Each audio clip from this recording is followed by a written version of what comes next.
Capítulo 31. Berud i Nørrebro ØN 4H02 Peter V. Jensen. Ele leu o nome novamente e ainda outra vez, como se aquelas poucas letras encerrassem a chave da sua presença naquele lugar num dia de extremo calor, atrás do volante do carro, petricado e cansado. Peter seria o próximo. E desta vez não seria tão fácil quanto com Dict, que quase lhe fora servida numa bandeja. Ele verificou o endereço. Peter V. Jensen. Esromgade, 12. Sim, ele estava no endereço certo. Jensen. Quarto andar à direita, informava a placa da porta. Mas naquele momento Peter não estava em casa. Ele engoliu 2 comprimidos de cafeína e bebeu um longo gole de Coca-Cola para fazê-los descer. Teria preferido K. Foss Haneland.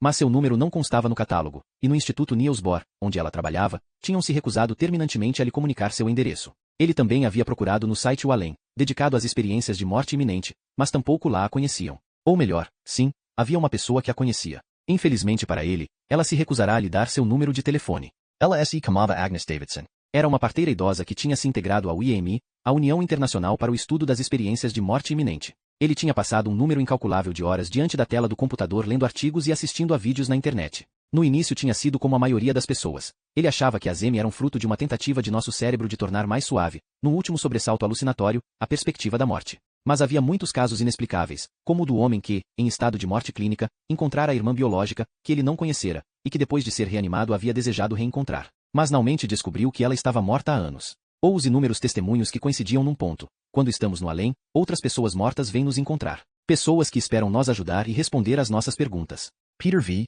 Jensen. Ele leu novamente o nome. Peter V. Jensen. A pessoa que iria ajudá-lo a obter a resposta a uma pergunta essencial. A pergunta. A única que para ele tinha sentido. E ele já a faria naquele mesmo dia. Ele com um instante repassando todas as informações de que dispunha sobre Peter, tudo o que poderia lhe ser útil. O homem havia caído de uma árvore quando tinha 17 anos. Morrera instantaneamente. Tudo cara escuro. Ele já não sentia seu corpo. Em compensação, continuava ouvindo. Tinha ouvido seu amigo chorar e sua mãe vir correndo da casa. E percebeu o vento como nunca tinha percebido. Como um murmúrio benevolente, uma torrente de vida deslara a uma velocidade vertiginosa, querendo levá-lo. Então ele abrirá os olhos e vira seu corpo num nível inferior. Flutuava no ar sobre o velho carvalho. Nota que arvor era magnitica, vistadali. Que deus devia ter feito acervores para serum contempladas dusu, para oscu proprio prazer.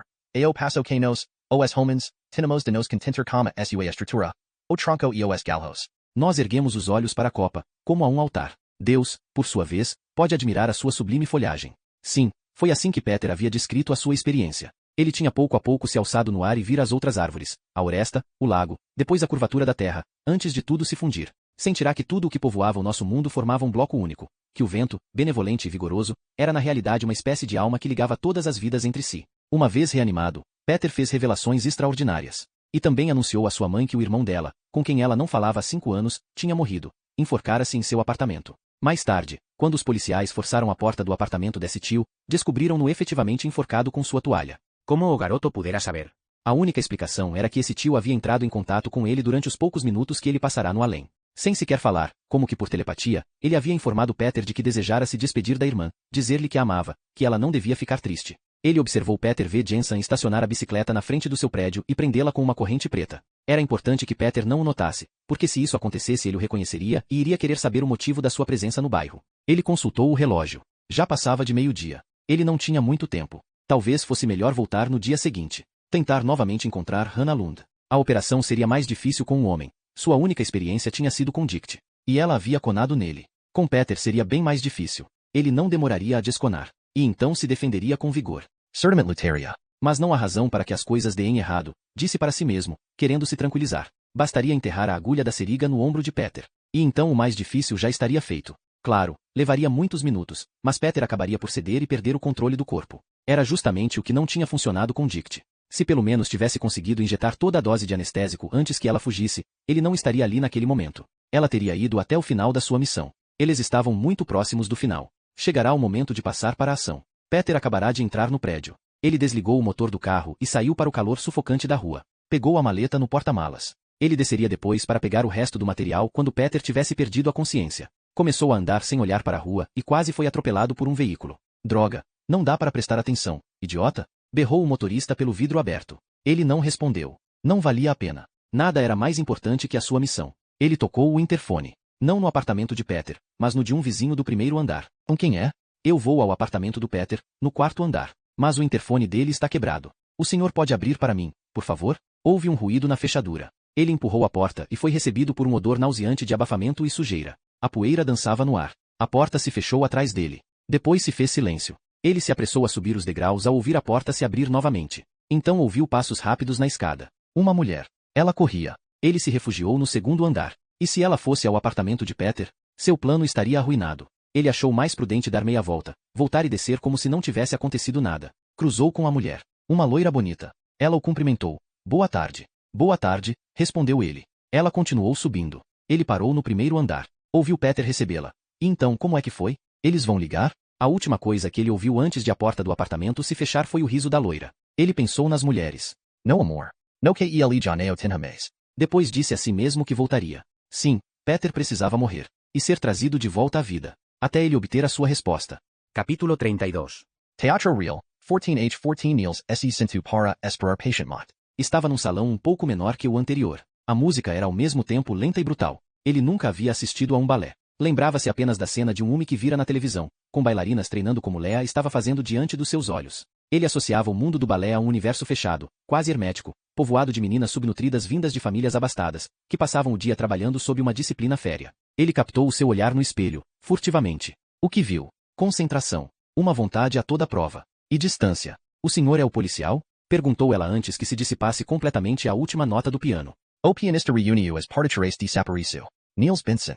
Leah Katz. Suponho que o senhor já sabe das relações tensas entre Dict e eu. Não seria exagero dizer que nós nos detestávamos. No entanto e o ligaranto que neo tinhonada a ver como mortella. Niels esperou até que ela retomasse o fôlego. Seus cabelos loiros estavam presos num coque, e a pele do rosto era tão lisa que ela parecia estar de máscara. Sinto muito se tenho o ar cansado. Não tive um momento de descanso desde o dia em que Dict não apareceu para ensaiar. Ela sorriu. Preciso ir para a massagem. O senhor pode me acompanhar, se quiser. Niels teria preferido que eles se sentassem um diante do outro, para poder falar com ela olhando-a nos olhos, mas aceitou a sugestão. A biograde Lea era muito sucinta e totalmente oposta à de Dict. Nascida em Nicken, criada por pais adotivos, ela havia começado a dançar aos 6 anos e galgara todos os degraus na escola real de balé. Era encantada com a vida de bailarina, apesar das exigências desse ofício e embora não tivesse sido poupada das lesões ao longo dos anos. Ela parou para se alongar. Eu a parte de trás da coxa, explicou ela. Está dura. Niels tentou não olhar. Em vão. As coxas exíveis. Os movimentos elegantes e precisos. Acaba do dorso e de sancas. Não se constranja, estamos acostumados a ser olhados de esguelha, disse ela sem lhe dirigir um olhar. Isso faz parte do ofício. Aprender a gostar de que nos observem. Aceitar o fato de que o nosso corpo não nos pertence. Então, Dict e você se conheciam desde crianças? Ela concordou. Nós crescemos juntas. Fizemos a escola juntas. Por que razão vocês se detestavam? Vamos deixar isto bem claro, disse ela erguendo os olhos para Niels. Eu estou sinceramente abalada com o que aconteceu com ela. Ninguém merece morrer desse jeito. Mas você... Nós nos detestávamos, é verdade. Dict não se entendia com ninguém. Pelo menos não tinha muitos amigos, e eu não era uma das poucas desafetas. Por quê? Isso vem de longe. Na verdade, nós éramos muito próximas no início. Até os 14, 15 anos. Mas depois, ela mudou de posição. Fez um gran écarté. Deixou o dorso deslizar ao longo da perna, em direção ao tornozelo. Depois aconteceu uma coisa. O quê? Nada muito preciso. Nossa carga de trabalho com mês passada. Nós nos afastamos pouco a pouco. Dict e eu estávamos entre as melhores. E ela começou a ficar bizarra. O que você quer dizer com bizarra? Ela se fechou. Tornou-se autossuficiente. Dificilmente se dignava a nos dirigir um olhar. Acho que ela tinha problemas sérios. Você pode explicar isso melhor? Estou me referindo ao plano psíquico. Parecia que alguma coisa a atormentava. Ela era depressiva? Ou num certo sentido, sim. E noutro não, porque quando dançava ela era fantástica. Não tenho medo de dizer isso. Ela esquecia as preocupações. Sua capacidade de concentração era fora do comum. Todos os bailarinos têm essa qualidade, claro, mas no caso dela era verdadeiramente fenomenal. Às vezes ela parecia amortecida, dava para achar que ia se suicidar, mas uma vez que entrava no palco se metamorfoseava. Poucas bailarinas têm essa característica. E as iniciais NMSB lhe lembram alguma coisa? Ah, então era disso que os outros estavam falando. Ela balançou a cabeça. Era a vez da outra perna. Você tem alguma ideia do significado dessas letras? Ela devia ir a um encontro. Hoje Niels lançou um olhar para o relógio, daqui a 2 horas. Não tenho a menor ideia.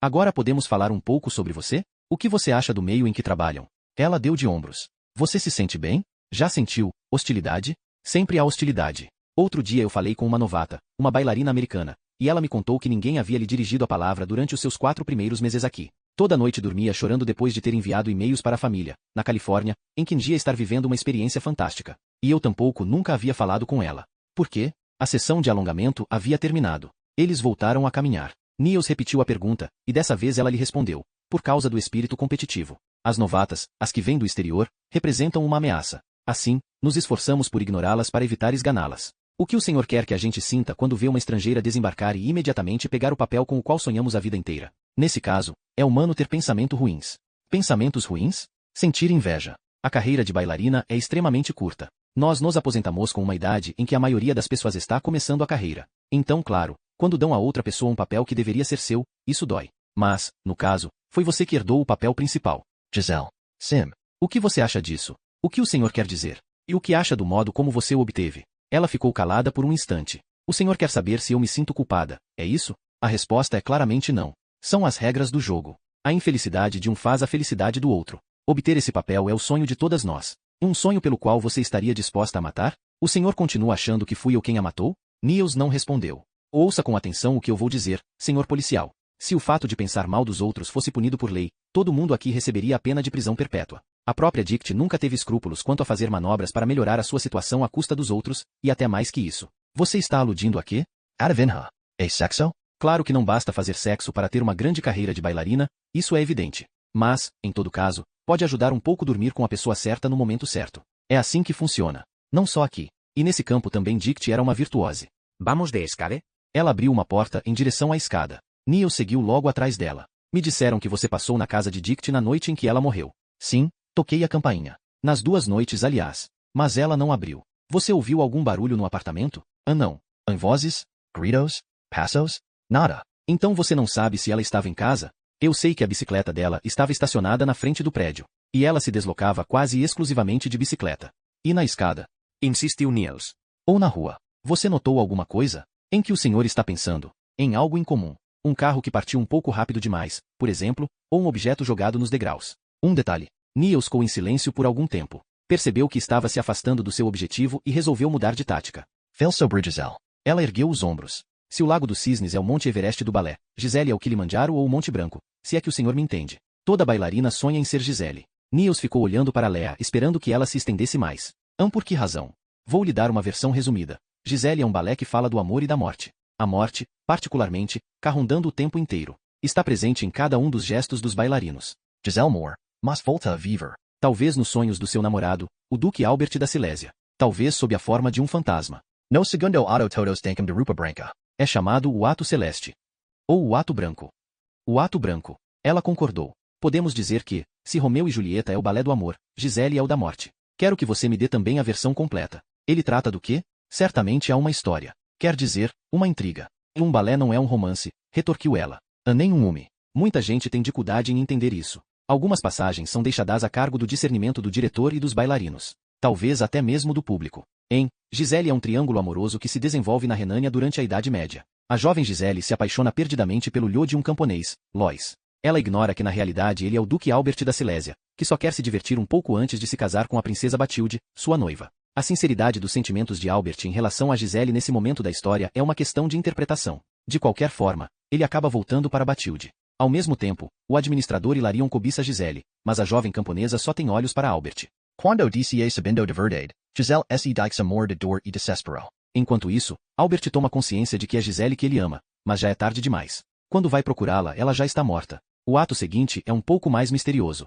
E o que é que acontece? Escena se desenvolve à noite, ao lado do túmulo de Gisele. Espíritos de jovens virgens mortas, chamadas Willis, saem das tumbas para punir Albert. As Willis se vingam dos homens fazendo-os dançar até a morte. Gisele, ou pelo menos a sua alma, ressuscita, e Albert lhe implora o perdão. Ela aceita a mão que ele lhe estende e os dois dançam juntos até o momento em que ela desaparece subitamente. Então ela é levada de volta à vida? Pode-se dizer que sim. Para finalmente morrer uma segunda vez. Quando Hilarion chega, ele é morto pelas Willis, que começam a cercar Albert. Então a rainha delas, Mirta, condena o jovem a dançar até a morte. Mas Gisele volta dos mortos e consegue livrá-lo de Mirta. Quando nasce o dia, as Willis voltam à sepultura. Albert só pode mesmo agradecer a Gisele por ela lhe ter salvado a vida. Agora que renunciou à sua vingança, ela pode voltar para o túmulo e descansar em paz. Ela acaba perdoando-o e salvando-o. E é assim que termina? Nenhum espírito volta a atormentar os vivos? Kyle Pono. Ninguém mais volta. Juro. Ela esboçou um sorriso, o primeiro depois de longos minutos. E agora nós terminamos? Tinham chegado ao destino dela. Diante de uma porta com a placa massagista.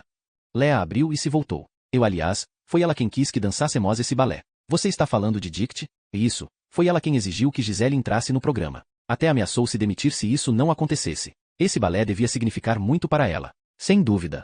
E o diretor de balé aceitou essa imposição? Difícil de acreditar, não é mesmo? Ela se apressou a fechar a porta. Só mais uma última pergunta. Estou ouvindo. E por que, na sua opinião, ela se suicidou? Ela refletiu por alguns segundos. E acho que Gisele subiu a cabeça dela. O que é que você quer dizer? O senhor já foi à casa dela? Capítulo 33.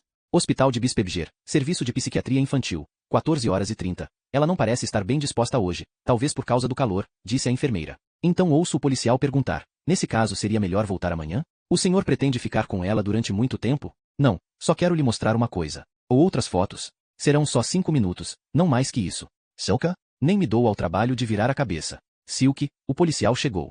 A enfermeira se aproxima, senta-se diante de mim e tenta captar o meu olhar. Quer conversar um pouco com você. Ela fala comigo como se eu não o conhecesse. Mas ele já veio me ver uma porção de vezes. Durante algum tempo, passava aqui pelo menos uma vez por semana. E embora sua última visita já tenha sido talvez há um mês, eu me lembro perfeitamente dele. O que é que ela acha? Tudo isso é porque eu não falo, então me apresentam todo mundo e me explicam tudo como se fosse a primeira vez. Eu só trouxe algumas fotos. Ou, para ser mais exato, trouxe 5, disse o policial aproximando-se. Ele faz com a cabeça um sinal para a enfermeira, indicando-lhe que ela pode nos deixar a sós. Tudo bem, Silka? Ela me pergunta. Não vai demorar. Você tem aí alguma coisa para beber? E o senhor? Eu acrescenta ela dirigindo-se ao policial. Quer uma xícara de café? Ah não, obrigado. Ela deixa o quarto. O policial é um homem de idade. Historia aposentado? Já ouvi falar de policiais que quando se aposentam se dedicam obcecadamente a resolver um caso que não conseguiram elucidar no tempo em que estavam na ativa. Não me espantaria se esse fosse o caso. Ele tem algo de obstinado no olhar. De quase maníaco. Also. Ele põe diante de mim, sobre a mesa, 5 fotos. É uma tática nova. Até agora ele me mostrava uma de cada vez. Mas hoje as expõe todas ao mesmo tempo. Um leque de rostos apresentado diante dos meus olhos. Onde será que ele consegue isso? Quem são esses homens? Ele nunca me disse nada. Mas devem ser indivíduos que foram condenados ou que são suspeitos de outros crimes.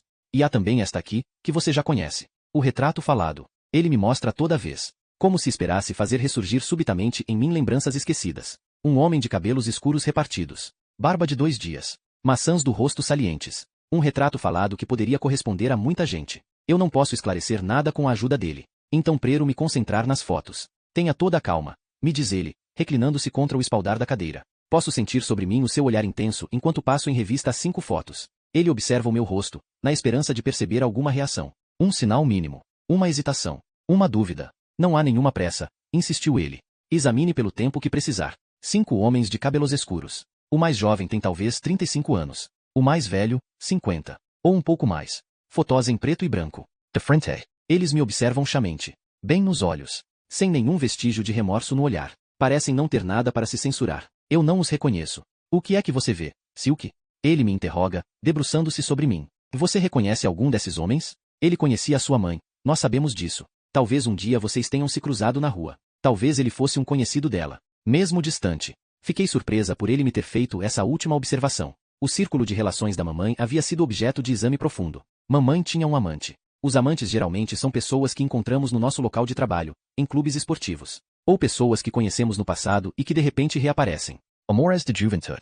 Colegas de classe. Claro que ela poderia tê-lo encontrado na internet, mas mamãe não tinha computador e nunca havia manifestado o menor interesse por informática. Não, era alguém que ela conhecia. Mamãe não trabalhava. Era dona de casa, nós vivíamos do ótimo salário do papai. Não nos faltava nada. O universo da mamãe era bem limitado. Ela passava a maior parte do tempo em casa, ocupada consigo mesma. Talvez aborrecendo-se. Muitas vezes eu me perguntei se fora o tédio que a havia levado a se lançar nos braços de outro homem. Meus pais se entendiam bem. Pelo menos era essa a impressão que eu tinha. Eles raramente brigavam. Davam-se as mãos quando nós íamos à cidade. Mamãe muitas vezes ria das mentiras do papai. Tinha orgulho dele. Eu via perfeitamente isso. No entanto, sentir a necessidade de procurar outro. Por quê? E quem era esse homem? Quem é o culpado? O que você acha, Silke? Este aqui? Ele pousa a ponta do indicador numa das fotos. Sobre homens velho. Um homem bonito. Com um olhar decidido. Sobrancelhas revoltas. Um rosto anguloso e quadrado. Você acha que poderia ser ele? Indaga o policial. Ou este aqui. Ele me indica outro, mais jovem. Testa alta, labios carnudos. Um rosto simpático. Ou este. E ele se cala. Lamenta ter-se empolgado. Sabe perfeitamente que não adianta nada exercer pressão. A coisa precisa partir de mim. Fui eu quem o viu. Porque ele descona de alguns mais que de outros? Por causa do álibi apresentado? Ou por outros casos que fizeram a polícia ficar de olho neles? Pode ficar com as fotos, Silke, diz ele suspirando. Quer? Ele não consegue esconder a decepção quando se levanta. É a mesma coisa toda vez que ele vem me ver. Otimista ao chegar. Cheio de esperança. E depois, quando fica claro que eu não reconheço o assassino, a esperança dá lugar à decepção. Vou voltar amanhã, tudo bem? Ou depois de amanhã. Enquanto isso, você pode examinar com atenção essas fotos. Pode ser? Porque todos eles me fazem perguntas quando sabem que não vou responder. Depois, na hora de sair, a costumeira e constrangedora cena. Ele sabe que não vale a pena me estender a mão, que eu não vou apertá-la. Ele não pode me tocar. No entanto, e frequentemente asim que acaba visita, polamau na minha kabika poram instant, como se fossem animals inho de estimaqueo ou uma bonica, e diz. Neo vamos desistir enquanto neo encontramos. E permito. Capítulo 34. Bairro de Vesterbro, 14 horas e 30 Niels verificou a hora no celular. Mais de 1h30 antes do encontro com NMSB. Ele não tinha avançado nada. O fato de as pessoas próximas a Dict não saberem quem era a NMSB havia aguçado ainda mais a sua curiosidade. O acesso ao apartamento de Dict estava impedido por taz de advertência. A escada pedia uma boa varrida. O sol se filtrava pelas frestas, penetrante e agressivo, e o ar estava irrespirável como uma estufa. Niels calçou um par de luvas de borracha, passou por baixo das faixás e abriu a porta. Transpôs com uma passada um velho balde enferrujado contendo pincéis. Niels, gritou um dos técnicos, erguendo os olhos. Se a sua memória estava boa, ele se chamava Christian. Encontrou alguma coisa? Impressões digitais por toda parte. Niels examinou o apartamento. Elegante. Alvo do piso ao teto. Pelas janelas entreabertas ele ouviu vagamente o barulho do trânsito. Sua primeira impressão veio confirmar a ideia que fazia da casa de uma bailarina. Harmoniosa, bem arrumada, fria e minimalista. Móveis sob medida. Design escandinavo. O sofá estava comprimido num ângulo, afastado. Penduradas nas paredes, litograias do artista Tal R. Niels. Ele reconheceu o estilo de que Catherine lhe havia falado alguns anos antes. Não havia televisor. Um rádio e um notebook constituíam as únicas ligações com o resto do mundo. Casper precisaria examinar aquele computador. Niels tinha dificuldade em ligar esse apartamento em perfeita ordem com a mulher em pânico com quem havia lidado na ponte. Gisela Matu. O senhor já foi à casa dela? Niels notou uma mancha no meio do piso branco. Viu-a apenas porque estava exatamente no lugar certo com relação ao ângulo dos raios de sol. Ele se aproximou e acariciou o piso. A superfície estava talvez ligeiramente mais fresca e suave ali que no resto do assoalho. Mancha de umidade? De gordura? Uma parte do pavimento tinha recebido uma dose de cera mais abundante que as demais? Não. A mancha era recente. Fora feita na véspera. Do contrário, já teria desaparecido. Bateram na porta. Deixe que eu atendo, disse Niels indo abrir. Um homem gordo e suado estava na soleira. Perdão, mas eu posso saber o que está acontecendo aqui? Seus óculos estavam levemente embaçados. Polícia de Copenhague. Afaste-se da porta, por favor. O que foi que aconteceu? Afaste-se da porta e não toque em nada. O homem recuou. Eu não toquei em nada. O que é que o senhor quer? Eu moro no apartamento ao lado. Só estou curioso. Niels ia fechar a porta no seu nariz, mas reconsiderou e avaliou o homem por um instante. E o senhor conhecia bem a sua vizinha? O que foi que aconteceu? Dick. Ele se esforçou para dar à voz um tom assustado. Isso, ela morreu, confirmou Niels. Mas isso é horrível. Espantoso. Ela era tão jovem. O que é que o senhor pode me dizer sobre ela? O vizinho deu de ombros. O senhor pelo menos a conhecia? Às vezes nos cruzávamos na escada. Mas sobretudo eu a ouvia. O senhor a ouvia? Havia muita algazarra com todos os tipos que desfilavam. Niels esperou o resto, convencido de que o homem não demoraria a falar mais. É preciso confessar também que é uma mulherzinha e tanto. Perdão, era. Me conte um pouco sobre esses homens. Vinham todos os tipos. Ele ergueu os ombros. Chegavam a qualquer hora do dia ou da noite. E não eram discretos. O senhor viu alguns deles? Eu só me ocupo com o que me diz respeito. Ainara? O carro que dirigiam? A voz dele? Seu nome? Ele balançou energicamente a cabeça. Em algum momento o senhor teve impressão de que ela estava em perigo? Como assim? O senhor a ouviu pedir ajuda? Ela lhe pareceu nervosa? Inquieta? Não. Tem certeza? E ontem à noite? O senhor não ouviu nada? Não. Absolutamente nada. O senhor não cruzou na escada com um homem que o senhor nunca tinha visto antes? Ontem eu não saí. E da janela do seu apartamento o senhor não viu nada? Isso é um interrogatório? De certo modo, sim. Mas o senhor será ouvido novamente mais tarde. Assim como os outros moradores deste prédio. Por quê? Volte para casa, por favor, ordenou Niels num tom firme antes de fechar a porta na cara do homem. Você viu a mancha de umidade? Perguntou-lhe um dos técnicos quando ele voltou à sala de estar. E a água? Óleo? Vamos saber em um instante. Niels se estendeu de barriga para baixo e roçou o piso com a ponta da língua. O gosto era sobretudo de madeira. Mas talvez um pouco salgado? Ou seria por ele saber que ela fora afogada na água salgada? Mas ninguém se afoga na sala. E por que verter água no meio de um cômodo? No fogueo talvez. Ou na mesa. Mas no meio do assoalho? Um aquário? Niels se levantou e esquadrinhou o cômodo. Nada no apartamento indicava que Dick Van Allen tinha tido algum interesse por peixes de aquário. Os homens. Niels recordou o que o vizinho tinha acabado de lhe dizer. Quem eram eles? Namorados? Amantes? E por que faziam tanto barulho? A menos que o vizinho tivesse inventado tudo. Muitas vezes a polícia tinha de lidar com indivíduos ávidos por uma aventura, que não hesitavam em lhe fornecer informações duvidosas. Ele entrou na cozinha. A mesma elegância fria. Máquina de café expresso marca Melita, cerâmica Kaller. Estilo e qualidade. Um refrigerador que não tinha nada além de tomates, meio melão e iogurtes com sabor. A máquina de lavar louça parcialmente cheia. Nada de anormal. O banheiro, espaçoso, limpo e renado. Um boxe, mas sem banheira. Não tinha sido ali que a haviam afogado. Niels abriu as gavetas e os armários embutidos. Eles guardavam toalhas, sabão líquido, rímel, base, um arsenal de comprimidos para dor de cabeça. 2 balançás e um espelho enorme. Ele voltou à sala de estar. Quando pegou na maçaneta da porta, ela emitiu um leve rangido, indicando afrouxamento. Isso provavelmente não era por acaso. Um parafuso que precisava ser reapertado depois de anos de uso, ou então alguém a havia puxado com força demasiada. Mas quando? Recentemente? Há alguns dias? Ele lançou um olhar para o corredor. Espelhos nas paredes. Um casaco de nylon branco, tênis Nike. Nota que faltava petticoat na garniqueo de porta de sala de estar. Bem embaixo, no canto. Notava-se a madeira clara sob a pintura branca. Niels passou o dedo por essa superfície. Aquilo indicaria uma luta? Você viu isso? Indagou mostrando a madeira. Parece um bico de sapato, avaliou o técnico. Mas ela estava descalça. Talvez tenha sido o agressor que fez isso. De qualquer maneira é bem recente. Niels balançou a cabeça. Fechou os olhos por um instante e tentou reconstituir o curso dos acontecimentos. O homem tinha tocado o interfone. Dick o conhecia. Ela havia caído numa armadilha. Ele a tinha sequestrado, despido, afogado. Na sala de estar, provavelmente. Em que? Num balde? Numa caçarola? Numa bacia que ele levará? Depois a reanimara. Por que razão? Por que se arrependeu? Não, ele tinha previsto tudo, até o desbrilador. Não, quanto a isso não havia certeza. Dick podia tê-lo conseguido ela mesma no teatro. Por que ela teria feito isso? Somente havia certeza quanto a uma coisa.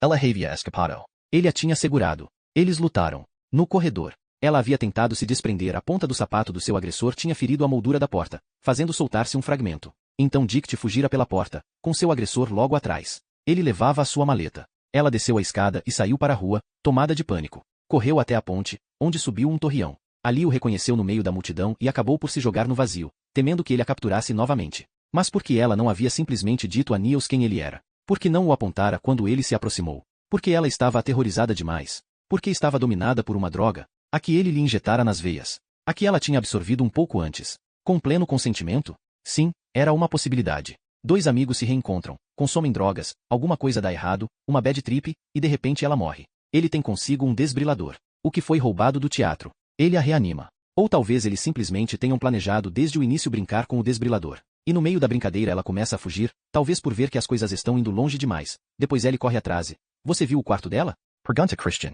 Por quê? O que tem lá? O técnico se limitou a fazer um movimento com a cabeça em direção à porta, pintada de preto. Nielsen True. As paredes também eram pretas. Uma delas estava recoberta de cartões postais e fotos. Persianas pretas. Reinava um calor úmido e um cheiro de abafamento utuava no ar. Ele abriu uma das persianas. Uma abelha agonizante tentava obstinadamente atravessar o vidro para retornar ao ar livre. O teto azul contrastava com as paredes. Tinham pintado nuvens nele. Parecia um cenário de teatro. Talvez ela tivesse convencido um dos pintores do teatro real a ajudá-la. Niels examinou as várias fotos chadas com taxinhas na parede. Gisele. Vários balés, várias bailarinas. Esquemas representando posições de balé clássico. Ela própria os teria desenhado? O que Lea havia dito? Que Gisela tinha matado. Ela estaria aludindo ao fascínio de Dick por essa personagem? Ou ao seu fascínio pela morte? Mais provavelmente, talvez, pela morte, pensou Niels ao ler o título dos seus livros, Experiências de Morte Iminente e Experiência Fora do Corpo. A vida depois da morte. A porta espiritual do cérebro. As experiências de morte iminente na religião budista. Quando nossa alma deixa nosso corpo. O além. Nada sobre balé. Talvez ela guardasse essas obras junto com os seus romances na biblioteca da sala. Ali, na parte mais íntima do apartamento, o seu quarto, encontravam-se paredes pretas, um céu promissor e livros sobre a alma e o além. Atrás da porta havia uma escrivaninha de carvalho. Ele abriu as gavetas, canetas, grampeador, um molho de chaves, documentos cais, uma carta de adesão ao Greenpeace não preenchida, alguns DVDs de balé, Gisele, O Lago dos Cisnes, cartões postais, um livro sobre dietas, um cartão. Ele leu, Sleep, a Clínica de Sono de Copenhague. NMSB, pensou ele. Droga, o que será que significam essas 4 letras? Niels se virou e ajoelhou-se para olhar debaixo da cama. Viu um livro. Precisou enar parte do corpo sob o estrado e estender o braço para pegá-lo. Encadernação em couro antigo. Letras douradas em ouro nu. Uma obra rara. Dick Van Auen, 1992. Ela havia escrito com letras vermelhas e elegantes na guarda. O título, Fédon, de Platão. Um livrinho do tamanho de um bloco de apontamentos. Niels folheou o prefácio. Fédon era um dos alunos mais de Sócrates, informaram-lhe as primeiras linhas. Nesse livro ele conta para Platão a morte de Sócrates. Explica como este provou a existência da alma antes de beber o veneno. Niels continuou folheando as páginas amarelas. Por toda parte havia notas manuscritas. Notas fides há muito tempo. E muitas frases estavam sublinhadas. Seria um livro que ela vinha lendo regularmente desde 1992? Uma espécie de bíblia pessoal? Indagou Niels. E Niels? Grita Christian de sala de estar. Ele pôs o livro no bolso. Sabia que não tinha o direito de retirar o que quer que fosse do apartamento. É água salgada, anunciou o técnico apontando a mancha no piso. Água do mar? Pode ser. Niels se limitou a assentir, e então deixou o apartamento. Desceu a escada e ao chegar à rua foi agredido pela luz ofuscante do sol. Olhou o relógio, 14h56. Ainda 1 hora antes do encontro de Dict. Mas ele continuava ignorando onde seria esse encontro. Onde? Pensou ele. Então recebeu um SMS de Casper. Recuperei a foto. Vou trabalhar. Ele inspirou profundamente e entrou no carro. Estava transpirando. Tinha o livro entre as mãos. Phaedon. Sócrates. Dicte van Houwen, 1992. Ao folheá-lo novamente, notou que faltava uma página. Havia sido arrancada. A pagina 41. Ele fechou os olhos para pensar. Ela havia sido sequestrada por 36 horas. Afogada. Reanimada. Depois fugira. E embaixo da sua cama ele havia encontrado um livro dedicado à existência da alma. E desse livro uma página fora arrancada. Capítulo 35. Righospitaletle, 15h06 a sessão foi retomada. As testemunhas são chamadas a depor. O juiz se senta. Hannah tinha visto assassina mil hairs, de vezes nos filmes americanos. Um gurante diz, levantem-se todos. A honorável juíza Hannah Lund preside o tribunal. Hannah se senta na cadeira. Olha à sua volta. O corredor era branco, cor associada ao cheiro de álcool hospitalar que utuava no ar. Ela se inclinou contra o espaldar desconfortável da cadeira e fechou os olhos. Esforçou-se para ignorar o cansaço. Era justicável falar de duplo assassinato? Um assassinato. O que significava isso, exatamente? Um homicídio voluntário. Dito de outra forma, era o fato de matar deliberadamente um ser humano. Mas, se o ser humano em questão não chegava a ser propriamente isso, então o que seria? Ainda assim um assassinato? Nesse caso, a questão que se colocava era a seguinte. Era possível afirmar com certeza que os embriões que se desenvolviam nela eram seres humanos? Era isso que ela devia tentar determinar. Quando chegou a sua vez e ela se levantou, foi subitamente dominada por um sentimento de solidão. Não tinha mais ninguém com quem conversar além da enfermeira parada no vão da porta. Ninguém no mundo além daquela desconhecida. E aí, tudo bem? Disse-lhe a enfermeira, usando um cumprimento bastante informal. Seus óculos de armação larga lhe caíam bem, os cabelos curtos e loiros combinavam com seu prenome curto e preciso. Eva, pode se sentar. Obrigada. Então, Eva se sentou diante dela e consultou a tela do seu computador. Hannah Lund? Sim. Você está grávida e quer abortar? Isso. Vou lhe fazer a pergunta de outro modo. Você não tem plena certeza de que quer abortar? Hannah examinou a sala. Uma reprodução de um quadro de Matisse na parede. Uma lâmpada com luz agressiva. Uma mesa e 2 cadeiras. Uma garrafa de água sobre a mesa. E quer falar sobre isso? Sobre as suas dúvidas? Perguntou a enfermeira levantando os óculos e dizendo-os na testa. Você pode expressar as dúvidas que tem? Hannah hesitou. Ela não sabia. Era verdade. Ela ignorava por onde começar. Você tem-lhes? Indagou ela a enfermeira, da mesma forma como poderia ter lhe perguntado qualquer outra coisa. Tenho 2 meninos. Eva sorriu. De 13 e 6 anos. Você alguma vez pensou em abortar enquanto estava grávida? Ela fez com a cabeça um sinal negativo. Nunca. Você considera um aborto uma forma de assassinato? A enfermeira começou a se agitar na cadeira. Estava constrangida. Acho que as coisas não devem ser vistas desse modo. Como você definiria um assassinato? Acho que seria melhor falarmos sobre você. Sobre o que você sente. É por essa razão que você está aqui. Teva pousou por um instante os óculos na mesa, mas em seguida reconsiderou e os pôs novamente na testa. Cabe a você se manifestar. Mas é justamente o que eu penso. Você acha que eu estou errada? Depende de cada um. Mas acho efetivamente que você está enganada. Um aborto sempre levanta uma porção de questões, sobretudo de ordem moral. Mas, uma vez que a gravidez não ultrapassou as 12 semanas, você está dentro dos limites fixados pela legislação dinamarquesa. Assim, pode-se dizer que a vida começa a partir de 12 semanas. De certo modo, sim. É o que está decretado pela lei. Isso. É 84 dias. Deve ser mais ou menos isso, sim. 2016 horas. 120.960 minutos. Vejo que você é bem afiada para o cálculo mental. Mas basta um minuto a menos, quer dizer, 120.959 minutos, para que consideremos que ainda não há vida. Se tomarmos os números ao pé da letra. E aos 120.960 minutos camos entre os dois. É nesse instante que tudo começa. Podemos dizer, a vida começa ao cabo de 120.960 minutos. É nesse instante preciso que nasce a alma. Podemos usar essa palavra? Novamente a reação embaraçada. Como se de repente a cadeira tivesse se tornado pequena demais para ela. Hannah voltou a falar. Algo dentro dela, mas ela ignorava o que seria, não podia parar. E entre a concepção, quer dizer, o minuto 0, e o minuto 120.960, o que é que existe? Nada? Hannah. Eva suspirou. Eu não tenho certeza de que essa conversa vá nos levar a algum lugar. As discussões sobre o aborto são interessantes, claro, mas não é disso que devemos falar agora. Prefiro ouvir você dizer o que acha do aborto pelo qual possivelmente vai passar. Você tem medo?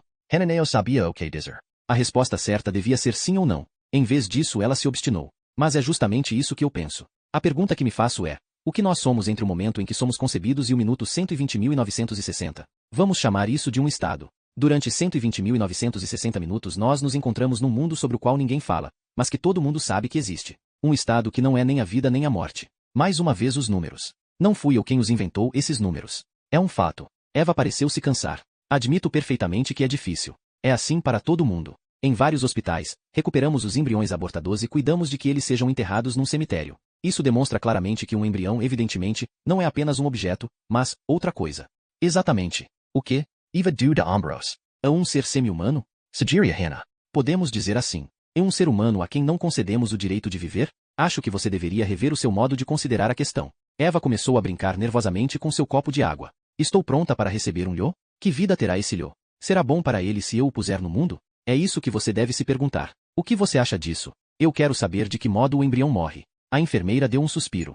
Ele é aspirado. Para fora do útero. Semdor. Ou quase. Para mim ou para a criança? Para a senhora. E para a criança? Evidentemente é difícil saber isso, mas alguns estudos parecem demonstrar que o feto não sente dor antes da 24ª semana. Mas a questão é controversa. E para você? Qual é a sua opinião? Ela ergueu os ombros. Aparentemente a conversa estava chegando ao fim. Eu não sei. Mas não tenho uma ideia. Não é tarde demais para abrir mão do aborto, Hannah. É por isso que nós temos essa conversa. Você desistiria? Silêncio.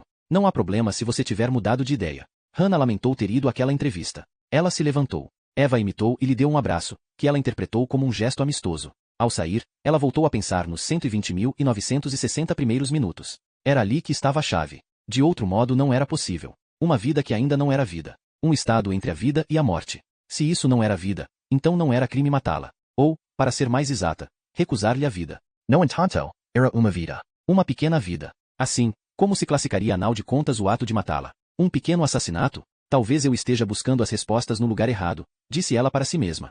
Sobretudo uma. A determinante. Vale a pena viver uma vida de loucura? Somente uma pessoa está em situação de responder a essa pergunta. Capítulo 36. Universidade de Copenhague, 15h10 não havia ninguém no departamento de filosofia, e fazia tanto calor nas suas dependências que Niels teve impressão de estar num país mediterrâneo na hora da sesta. A época de provas já havia terminado? Talvez todo mundo já estivesse de férias. Ele lançou um olhar para o anteatro. Vazio. Em seguida parou diante de uma porta que tinha uma placa com o nome de um certo professor Lieberkind. Bateu. Sem resposta. Aquela hora Lieberkind provavelmente estava numa praia da ilha de Amager, patinhando na água. Niels pensou em como seria bom fazer o mesmo. Algum professor está presente hoje? Indagou ele à secretária. Para que seria? Niels lhe mostrou o distintivo de policial. Em outras palavras, não faça perguntas. Tente no final do corredor. Hoje de manhã eu vi alguns ali. Niels bateu em todas as portas, em vão. Quando se virou para voltar, viu-se diante de um homem de meia idade. Foi você que bateu na porta agora? O senhor é filósofo? Ele examinou Niels com um ar desconcertado. Por assim dizer. Niels lhe mostrou o livro de Dicte. Fidum. Eu preciso que o senhor me ajude um pouco. A sala de Sofo. Espertana. Minimalista. Um MacBook pousado num tampo de 1 centímetro de espessura sustentado por 3 pés de aço polido. Não havia livros. Apenas uma citação emoldurada numa das paredes. A conclusão é o momento em que nos cansamos de repetir. Na escrivaninha, uma xícara de café e uma chave magnética com o seu nome, Henrik Vartov. Essa obra é dedicada às últimas reações de Sócrates, disse Vartov, convidando Niels a se sentar com um gesto. Você sabe quem foi Sócrates? É um filósofo grego, não é mesmo? Sócrates pertence ao panteão dos grandes pensadores da humanidade. Einstein, Sócrates, Gandhi, Jesus. O que vem a ser isso? Uma sociedade secreta. Brinca Niels, Henrik Vartov Sorio. Eu chegaria a dizer que ele é o chefe dessa sociedade. Sem Sócrates não haveria Jesus. Não haveria Platão. Não haveria Império Helenístico. Ele limpou a garganta antes de prosseguir. Na sua juventude Sócrates foi soldado. Combateu com bravura durante a série de cunitos tão célebres quanto intermináveis que opuseram Esparta a Atenas, conhecida hoje como Guerra do Peloponeso. Nod nal de vida ele era apenas velho fraco que percorria descalco as ruas de Atenas e apresentava aos seus conselheiros perguntas desconcertantes, como intuído de fez-los refletir. O filósofo riu. Você pode imaginar uma coisa dessas acontecendo hoje? Niels sorriu e balançou a cabeça, olhando o filósofo chamente nos olhos. Imaginou-o descalço andando pelas ruas de Copenhague. Ele foi também o único a denunciar o absurdo desse cunito e a incompetência dos dirigentes atenienses. Quando Atenas perdeu a última guerra contra Esparta, procuraram um bode expiatório. E Sócrates foi o escolhido? A um mendigo velho. Sim. Ele foi condenado à morte. Na cela, recebeu a visita dos seus alunos. Ele tinha alunos? Tinha. Considere-os mais como discípulos. Como os de Jesus. Entendi. Eles o visitaram. E ele lhes expôs então 4 provas da existência da alma e da sua imortalidade. As que ele aborda em Phaedon. E quais são elas? Henrique Vartov examinou Niels por alguns segundos e suspirou. É complicado demais para ser entendido por um policial idiota como eu? Talvez. Mas mesmo assim podemos tentar. Niels sorriu. Baixou os olhos para o seu telefone. 15h10. 50 minutos até o encontro. E ele continuava sem notícias de Casper. Como eu disse, ele trata das 4 provas da existência da alma e da sua imortalidade. Prosseguiu Vartov. É uma. A teoria cíclica. Sócrates começa demonstrando que a natureza ordenou tudo de modo cíclico. O que é grande foi pequeno um dia. O que está bem esteve um dia menos bem. E isso funciona nos 2 sentidos. Senão as nuances e os opostos deixariam de existir. Você me entende? Acho que sim. E isso é certo. Como assim? Ele tem razão? E a vigília sucede ao sono, que por sua vez sucede à vigília, não é assim? Ele dirigiu a Niels um olhar indagador. Sim. E o vivo não morre? Sim. Nesse caso não podemos concluir que o que é morto volta à vida? Niels Pagaria. É a prova número 1. Outlasofo se inclino legitimate para a frente. Então Sócrates prossegue com o que chamamos de anamnese. O que significa lembrança. Ele arma que nós não teríamos noções como a de o que é bom ou o que é igual ou o que é bonito se elas não fossem inatas. Quando temos diante dos olhos 2 objetos do mesmo tamanho, logo emitimos um julgamento comparativo. O que equivale a dizer que nós os comparamos. Você me entende? Talvez. Quer dizer, não inteiramente. Qual é a relação disso com a alma? E uma vez que não existem 2 objetos absolutamente idênticos, sobretudo na época, na Grécia Antiga, de onde nos vem essa ideia de equivalência? E de beleza? Niels balançou a cabeça. Ou essas ideias ditas puras são inatas ou então elas não existem. O que você acha? Existem noções de bom, de belo e de igual ou se trata apenas de invenções? Elas existem, respondeu Niels. Concordo com você. E uma vez que existem, isso significa que algo em nós deve carregá-las. E esse algo é a alma. Henrik Vartov sorry. E agora a prova número 3. Que idade você tem? 48 anos. Com que idade você sente ter? Niels refletiu. Pensou em Hannah. Em Catrine. Balançou a cabeça. Eu não sei. Vamos. Você não pode entender Sócrates se recusa a se interrogar. Tenho a impressão de ter 28. Niels acabou por responder. Exatamente. O corpo envelhece. É perecível. O corpo pertence ao mundo material. Seu espírito, ou sua alma, pertence ao mundo invisível. Assim, nós estamos de acordo quanto ao fato de que existe um mundo visível e um mundo invisível? Não tenho certeza. O amor é visível? Não. Os átomos são visíveis? Não. O seu espírito é visível? Não. Isso significa que o seu corpo, que é visível, tem 48 anos. E o seu espírito, que existe, nós sabemos, tem muito provavelmente 28. Nós 2 já ouvimos velhos dizendo que se sentem sempre com a cabeça jovem. Não é mesmo? E é verdade. É mais ou menos o que diz Sócrates. Ele prova que a alma é imutável. Ela não pode envelhecer nem desaparecer como o corpo. Senão você também teria a impressão de ter 48 anos. Eu até mais de 100 anos, brincou Niels. Mas não é o caso. Porque o espírito, ou a alma, pertence ao mundo invisível. E o que pertence ao mundo visível está condenado a desaparecer, ao passo que o que faz parte do mundo invisível é eterno. Por outras palavras, imortal. Vartov sorry. Eu diria que você entendeu. E a última prova? O telefone de Niels emitiu bip. Era o SMS de Casper. Terminei o trabalho com a foto. Eles não teriam sido tão sábios na antiguidade se fossem constantemente perturbados por esses malditos SMSS. Niels sorriu e ergueu os olhos. A última prova. Para terminar, Sócrates é repreendido por seus alunos. Eles lhe dizem que, mesmo que ele tenha conseguido provar que a alma existe e que ela sobrevive ao corpo, pode ser que ela se esgote ao longo das sucessivas vidas terrestres. Que os corpos a usem como usam as roupas que vestem. Isso não é muito lógico. Não, eu concordo. Ou ela é imortal ou não é. Assim como uma mulher não pode estar mais ou menos grávida. E é o exemplo que ele utiliza para sua demonstração? Não exatamente. Mas eu vejo que você está apressado. Niels abriu o livro. E uma página foi arrancada. Henrique Vartov deslizou os dedos pelos restos da página arrancada. Eles formavam pequenos dentes brancos parecidos com picos de montanhas nevadas. É um crime vandalizar uma obra dessas. É por isso que a polícia realiza a investigação? Indagou ele sorrindo. O senhor sabe qual é o conteúdo dessa página? Sim. Vartov consultou a página anterior. É bem no início do diálogo. É o momento em que os homens mais sábios da antiguidade reunidos na cela de Sócrates chegam a um consenso e dizem que a morte não é nada mais que o instante em que a alma se separa do corpo. E que a alma pode viver fora de qualquer envoltório físico. Como Giselle, pensou Niels. Capítulo 37. Barrow de Nerebro, 15H23 Hannah, Fru Bruscament. A buzina do carro atrás dela ressoou em rerebro. O que é que você tem? Está maluca? Berrou o motorista. Hannah só percebeu que ele falava com ela quando fez meia volta ao volante do seu Fiat vermelho. Dessa vez o promotor estava firmemente resolvido a ganhar a causa. Ia chamar sua testemunha principal. Uma voz do além-túmulo vai agora se manifestar, honorável júri, disse ela em voz alta. A sequência da sua fala foi resmungada. Eles são muito bonzinhos, esses humanistas moralistas, mas dessa vez vão ouvir a verdade sobre o que significa viver quando se é louco. Sobre o que a pessoa sente. E não o que vem da boca de um teórico. Não. A opinião de uma pessoa que sabe verdadeiramente do que está falando. Capítulo 38. Chefatura de Polícia de Copenhague, 15h25, Casper? O jovem técnico em informática estava ocupado examinando a foto quando Niels entrou nos arquivos da chefatura de polícia. Era ali que Casper se refugiava. Sim, ali ele estava em casa. Quem entrasse naquele lugar podia ter a impressão de transpor uma espécie de fronteira íntima. Os arquivistas, ligados ao serviço de informática, não estavam acostumados a receber visitas. Niels aproxima C. Delhi. Você tem alguma coisa para mim? Estou com pressa. Dá para imaginar ouvindo a sua respiração ofegante, respondeu Casper. Niels se sentou numa cadeira que havia por ali e se perguntou o que mais o ouvido aguçado do jovem podia ouvir. Como essas moças são miúdas, constatou Casper contemplando a foto na tela. E bonitas também. Como bailarinas. Eis a nossa amiga. Ele apontou para Dicte, que estava sentada na cama, meio encoberta por um círculo de fumaça que sua boca acabará de expulsar. Ela segurava o cigarro entre o polegar e o indicador. Exatamente ela. Exatamente Dick Van Howen. E olhe um pouco para ali. Noah Spellho. É justo o que você queria ver, não é? O que é? Eu diria que é um cartão postal. Você não concorda? Eu concordo. E agora olhe para isso. Casper deu um zoom e a imagem ficou menos nítida. O ângulo não era perfeito, mas como eu sou superdotado consegui fazer o cartão girar. Ele recortou o cartão postal e o deslocou para um canto da tela. Depois reduziu a foto e aumentou pela segunda vez o cartão postal. Você está vendo alguma coisa? Endahal News. Estou. Você não? Casper ampliou mais a imagem. É um pássaro? Não. Isso talvez pareça uma asa. Ou um dragão. Um dragão? Não. Niels lançou um olhar para o relógio de parede. 15h30. NMSB. Seg. 16. So 30 minutos para resolver o enigma. Ele elevou a voz. Estou com pressa. Se você é capaz de distinguir alguma coisa no meio de todos esses pixels ou sei lá como você chama isso, então me diga logo. Niels é um anjo. Diz Casper como se aquilo fosse evidente. Niels inclinou ligeiramente a cabeça. Acho que você tem razão. Você tem certeza? Ele se levantou e recuou um pouco. Poderia mesmo ser um anjo. Ele está com alguma coisa nos braços. Casper se levantou por sua vez e ficou ao lado dele. O quê? Crianças acho.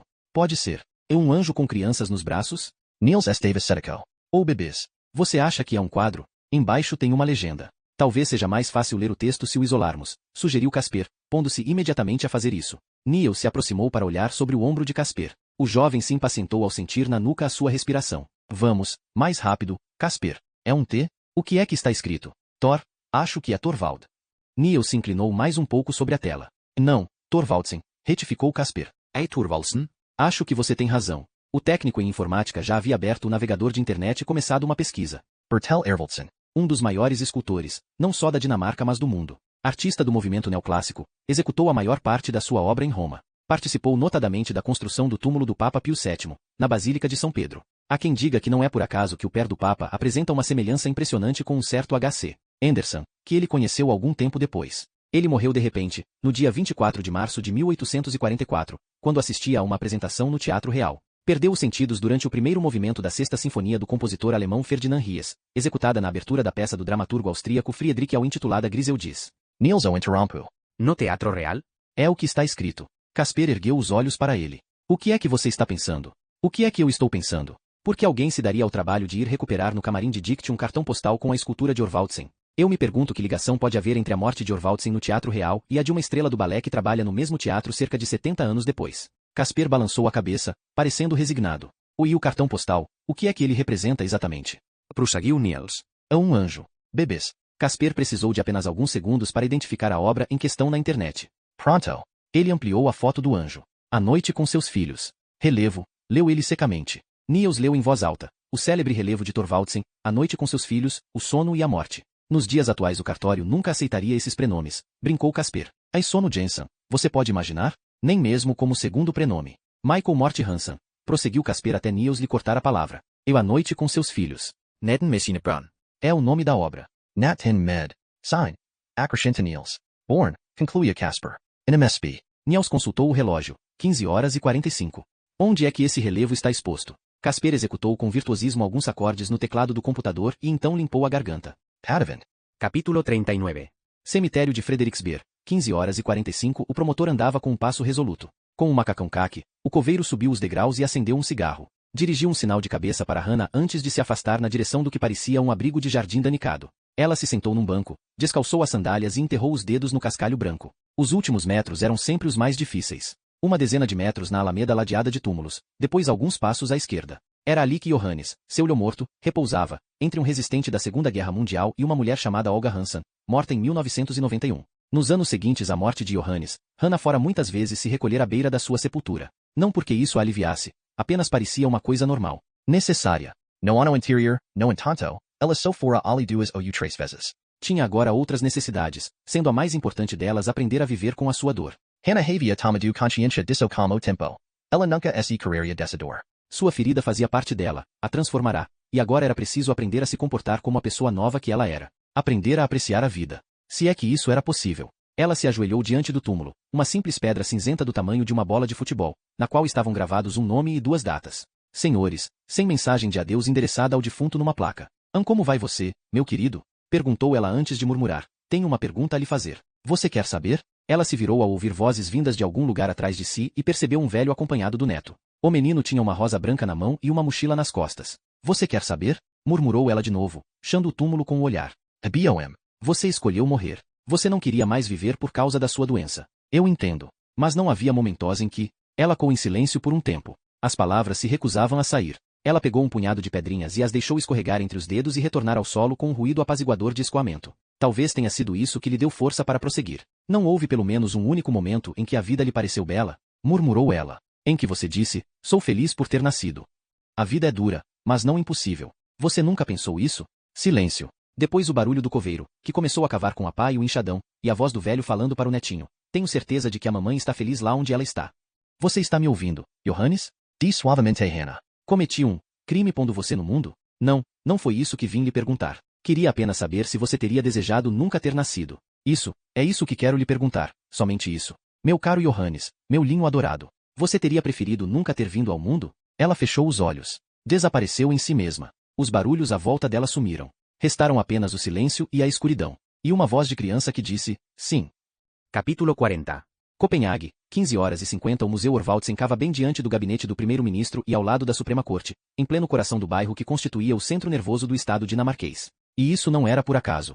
As obras de Orvaldsen eram celebres no mundo inteiro. As pessoas vinham de toda parte para se deixar envolver pela sua perturbadora escultura do Cristo. Com os olhos baixos, os braços abertos e as mãos estendidas, em cujas palmas se via o estigma causado pelos pregos dos romanos. Isso era praticamente tudo o que Neil sabia sobre o homenzinho que tinha esculpido o mármore em Roma durante 40 anos. A porta estava fechada. No entanto, havia pessoas lá dentro. Homens, algumas mulheres. Ele bateu. Uma mulher uniformizada se voltou e balançou a cabeça para lhe dizer que o museu estava fechado. Ele bateu mais forte no vidro da porta. Ela se aproximou. Está fechado. Visita privada, informou ela. Niels calo o distintivo de polícia contra o vidro. Durante alguns segundos ela o examinou atentamente, como se não estivesse ligando o jovem da foto ao homem que tinha diante de si. Abra a porta, ordenou. Ela obedeceu. Ele entrou. Aconteceu alguma coisa? Indagou ela. Niels examinou o lugar. Grupos de homens com roupas caríssimas circulavam ao lado de jovens magras de terninho. Tinham placas de plástico penduradas no pescoço. Bebidas e aperitivos estavam dispostos numa mesa coberta com uma toalha branca. Um pouco mais distante, um homem com uma roupa extravagante e um crachá onde se lia Maers saudou com a cabeça. Que tipo de visita privada é? News. É uma visita organizada pelo Ministério do Exterior, respondeu a jovem. O Ministério do Exterior? É uma delegação comercial europeia, me parece. Ninguém duvida que eles saberão apreciar Thorvaldsen. Ela deu de ombros e dirigiu um sorriso profissional a um homem de aparência mediterrânea que passava por eles. Eu à noite com seus filhos. Onde posso encontrar essa escultura? Na galeria lateral. Sala número 8, indicou ela suspirando. Posso lhe perguntar o que o traz aqui? Niels ignorou a pergunta e consultou o relógio. Mais 10 minutos. Ele tinha tempo. Desceu os degraus que levavam aos banheiros e ao vestiário. O lugar ideal para uma entrega. Seria ali que o encontro ia acontecer? Se é que ia mesmo acontecer um encontro. Ele voltou à escada e foi encontrar a mulher de uniforme. Sim? Perguntou ela. A moça já tinha dificuldade de dissimular a irritação. Quando essa visita foi organizada? Eu não sei. Há alguns dias acho. E quem tem conhecimento dela são apenas as pessoas convidadas? Imagino que sim. Niels se afastou. Por que justamente hoje? Perguntou-se ele. Porque aqui. O encontro teria sido cancelado depois da morte de Dicte, mas, nesse caso, porque alguém teria corrido o risco de arrombar a porta para entrar no seu camarim e recuperar o cartão postal. Não, de um jeito ou de outro, aquele cartão postal devia ser importante. Talvez por causa do que ele representava, a noite com seus filhos, o sono e a morte. A resposta estaria ali, escondida em alguma parte da obra. Seria um código secreto, uma mensagem criptografada, mas por que aquela hora? Haveria alguma relação com a maneira como a luz solar ilumina a obra nesse momento do dia? Niels balançou a cabeça. Esse tipo de coisa só existia nos mesamericanos fantasiosos. Não na realidade. A realidade era sempre mais banal. E mais complexa. Ouvindo falarem em francês atrás dele, Niels se voltou e descobriu dois homens que aparentavam estar aborrecidos. Um deles examinava o celular. Niels os observou. Nada, disse ele para si mesmo ao cabo de alguns segundos. Não havia neles nada que pudesse ligá-los a mensagens secretas num cartão postal. Ele voltou ao corredor. O lugar era fresco e sem iluminação natural, o que era particularmente apreciável naquela canícula. Ele teria gostado de poder se estender por alguns instantes no chão de mármore e fechar os olhos, sentir a pele se refrescar em contato com os ladrilhos antigos. Em vez disso, seguiu em frente, passou pelas obras e pelas pessoas que exibiam relógios de ouro, joias caras e diversos sotaques ingleses. Ninguém o notou. Ele estava cercado de pessoas acostumadas às multidões imensas e anônimas, a delegações onde todos sorriam e concordavam polidamente sem procurar saber a quem se dirigiam as amabilidades. Pessoas que consideravam o mundo o seu palco. Dick teria relações entre elas? Certamente sim. Obale, a cultura elitista, Ervoltsen, Odin Harrow, Os Bancos. O que é que você está procurando, Niels? Perguntou-se. Procuro olhares nervosos, à espreita. O que é que você está procurando? Um assassino? Assassinos? O homem que tinha sequestrado Dick, que a afogou e... Ali. Na peça onde estava exposta a estátua do Papa Pio VII. Um homem, vestido com roupa quente demais para a estação. De paletó. Óculos escuros. Cabelos grisalhos. Uma pulseira de ouro. Cerca de 1,85 m. De compleição comum. O indivíduo que tinha sido humado pela câmera de segurança. Seu físico correspondia ao daquele homem? Talvez. Não devia ser excluído. Niels se postou na periferia do grupo, cruzou os braços e se esforçou para parecer tão cansado quanto o Papa Pio VII, que fora imortalizado na pedra em posição sentada, com o olhar preso aos canais de Copenhague, enquanto com a mão direita ele abençoava Deus e todos os que passavam diante dele. O homem não parava de olhar o relógio. Niels o vigiava. É baixo demais, pensou ele. Mas e daí? A guia estava explicando em inglês que o fato de conarem a um protestante como Orvaldsen a realização do túmulo de um papa revelava um grande reconhecimento. Niels a observava. Ela teria uns 20 anos, traços nus, o que era surpreendente, usava meias cor da pele. Nesse calor, quando se tratava da decoração das suas igrejas, o Vaticano se dispunha a fazer todas as concessões, explicou ela. Homossexualidade, heresia e outros desvios. Risos. Ela levou o grupo para um pouco mais longe. Niels lançou um olhar para a saída. Uma mulher elegante alisava a minissaia azul marinho. E o que estava fazendo o homem do Maers? Visitava sozinho a sala principal. Os homens sós. Sempre suspeitos. Logo ele próprio seria um deles. Ele teria de preparar a sua mala. Na verdade, o que ele fazia ali? De que modo a infelicidade de Dick lhe dizia respeito? Eu pulo com você. Niels foi até o nau do corredor e penetrou nas galerias secundárias. Sala 8. Não era o que ela lhe havia dito? Isso. No fundo, num cômodo menor que o novo quarto de Niels e Hannah, mas com pé direito mais alto, ele acabou encontrando o relevo. A noite com seus filhos, o sono e a morte. Exatamente como no cartão postal. A escultura era tão detalhada que as asas do anjo pareciam quase reais. Com suas formas suaves e ligeiramente arredondadas, pareciam as asas de uma pomba. O anjo tinha os olhos fechados. Segurava nos braços dois bebês rechonchudos. A obra deve ter exigido anos de trabalho, pensou Niels. De repente ele ouviu passos atrás de si. Baixou os olhos e se afastou, indo na outra direção, depois lançou um olhar sobre o ombro. Percebeu então um jovem de cabelo curto que lhe pareceu um tanto deslocado. No entanto, ele também usava um paletó e um crachá pendurado no pescoço. Era o seu homem. Niels estava convicto disso. O homem de cabelo curto já estava na sala quando a guia surgiu. E esse relevo, intitulado A Noite com Seus Filhos, é uma das obras mais importantes de Orvaldsen, disse ela no seu inglês nobre, um inglês de Oxford ou de Cambridge. Vocês podem adivinhar quem são esses Lhos da Noite? Os visitantes trocaram olhares. Provavelmente não estavam acostumados a ouvir esse tipo de pergunta. Os Filhos da Noite. Alguém tem uma ideia? Indagou novamente a guia num tom insistente. O homem de cabelo curto continuava ali. Sono, propôs um dos visitantes. Sim, está certo, confirmou a jovem antes de continuar. O sono é um dos Lhos da Noite. Hipnos, em grego. O outro é um pouco mais lúgubre. Niels pensou em Vartov, o lósofo. No que supostamente havia dito Sócrates. Em como o sono sucede à vigília, a noite sucede ao dia. A morte torna-se vida. E ninguém? Vamos, deem a resposta. Vamos acabar logo com isso, pensou Niels, querendo vê-los bem longe. Amor. Seu segundo lho não é outro senão a morte. Thanatos. Os Lhos da Noite são o sono e a morte. Niels via curiosidade nos rostos. Com o que se parece a morte? Com uma criança adormecida com bochechas gordas e coxas roliças? Não se sabe com certeza, mas alguns estudiosos acham que Orvaldsen executou esse relevo para tentar expressar o luto pelo seu Lho Carlo Alberto, morto com apenas 5 anos. Por outro lado, nós sabemos que ele fez a escultura por encomenda de um almirante dinamarquês que tinha perdido a esposa, Cecília, e desejava lhe oferecer a sepultura mais bonita possível. Subitamente Niels notou um homem de óculos escuros parado perto de uma das entradas da sala. Isso seria mais uma vez fruto da sua imaginação ou sua atitude tinha mesmo algo de incomum? Algo como impaciência. Niels recuou para trás da coluna. A guia continuava destilando suas informações. Trata-se de uma cópia. O original está conservado em outro lugar. O coração de Niels deu um salto no peito. Na igreja de homens, localizada um pouco mais distante, ao longo do canal pelo qual nós vamos passar quando essa visita acabar. Nielsa interrompu. Com licença. Ela se voltou. Seu sorriso desapareceu imediatamente, e as sobrancelhas se arquearam como as costas de um gato encolerizado. E à noite com seus filhos, disse ele apontando para o baixorelevo. Você disse que o original está na igreja de homens? 16h04.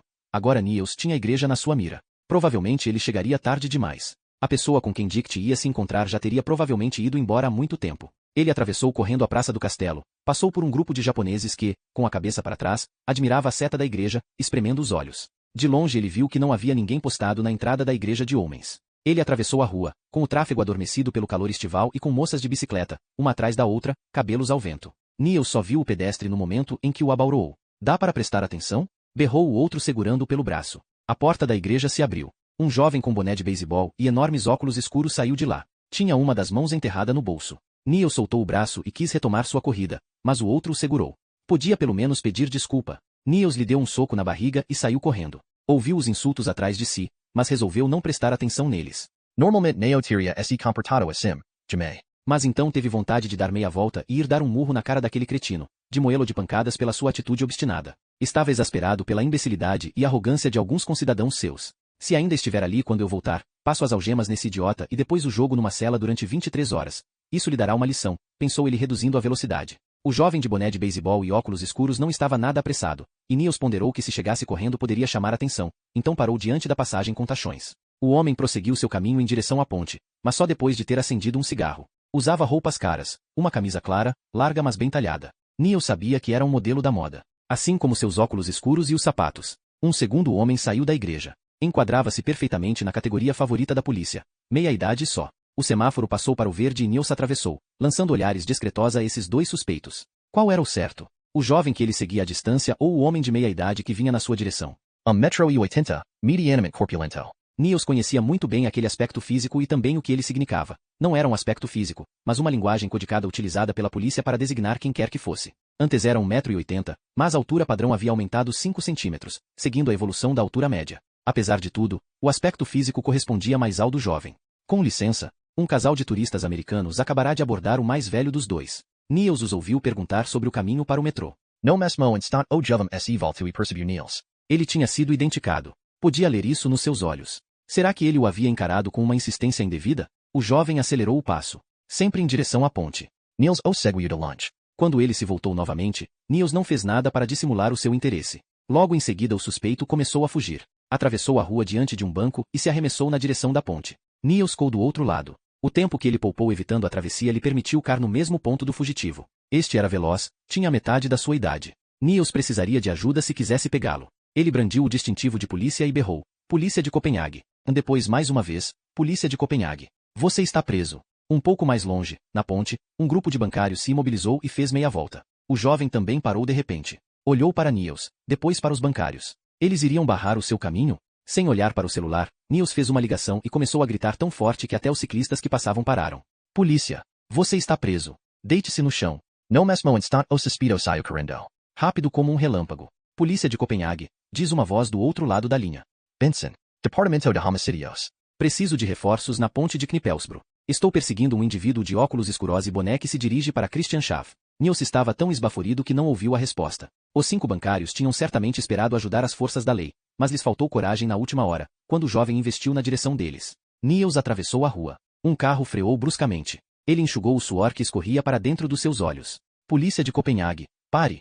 Gritou ele. Dessa vez ele teve mais chance. Um ciclista impediu a passagem do fugitivo por um curto instante, longo o suficiente para atrasá-lo e permitir que Niels o pegasse. Ele o agarrou pelo pulso, mas o jovem conseguiu se libertar com uma facilidade desconcertante e lhe deu um pontapé. Enquanto isso os bancários estavam à volta deles. Precisavam se redimir. Não queriam contar à amável esposa, ao entrarem em casa, que não tinham tido coragem de ajudar um policial a pegar um fracote de boné de beisebol. Niels se levantou. Bem a tempo de ver o jovem dar alguns passos de impulso e pular sobre o parapeito. Eu pulo com você, Dick. Eu nado bem, pensou Niels, enquanto suas mãos se agarravam ao aço brilhante. Vamos, Puel. Mas seus punhos se recusavam a se abrir. Ele ouviu sirenes gritando à distância e vozes atrás de si. Você está bem?